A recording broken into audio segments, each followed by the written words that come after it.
सिंधुदुर्ग जिल्ह्यामध्ये गेल्या 24 तासात मुसळधार पाऊस पडतोय आणि आज सिंधुदुर्ग जिल्ह्याला रेड अलर्ट सुद्धा जारी करण्यात आलाय। समुद्रामध्ये उंच लाटा धडकण्याचा इशारा सुद्धा देण्यात आलेला आहे।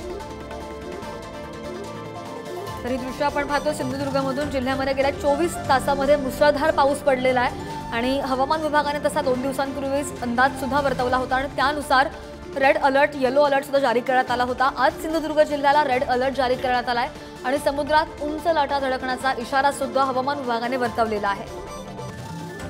सिंधुदुर्ग जिल्ह्यात गेल्या जवळजवळ 24 तासात मुसळधार पाऊस सुरू आहे आणि पावसामुळे जर बघितलं तर अनेक ठिकाणी रस्त्यांमध्ये पाणी सुद्धा साचलेलं आहे। मी आता आहे मालवणच्या समुद्र किनाऱ्यावर आणि आपण पाहू शकतो की या ठिकाणी सुद्धा कशा पद्धती समुद्राची भरती वाढलेली आहे। जिल्ह्यात गेल्या 24 तासात जवळजवळ मुसळधार पाऊस झाला आहे आणि जिल्ह्यात 121 मिलीमीटर पावसाची जी आहे नोंद झालेली आहे आणि त्यामुळे समुद्राच्या लाटा सुद्धा वाढलेल्या आहेत। सर्वाधिक पाऊस आहे तो 187 मिलीमीटर कुडाळ तालुक्यात झालाय, तर देवगडमध्ये 158 मिलीमीटर पावसाची नोंद झाली। त्याचबरोबर मालवणमध्ये सुद्धा 152 मिलीमीटर इतक्या पावसाची नोंद झालेली आहे।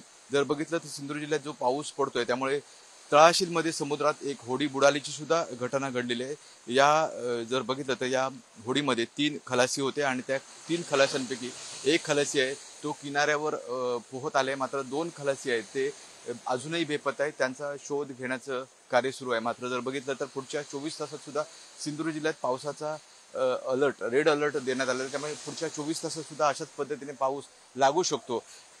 जर बघितलं तर सिंधुदुर्ग जिल्ह्यातली परिस्थिती आटोक्यात आणण्यासाठी संपूर्ण प्रशासन आहे ते सज्ज असल्याचं आपल्याला पाहायला मिळते। कॅमेरामन अमेश सुर्वेसह विकास गावकर, पुढारी न्यूज, सिंधुदुर्ग।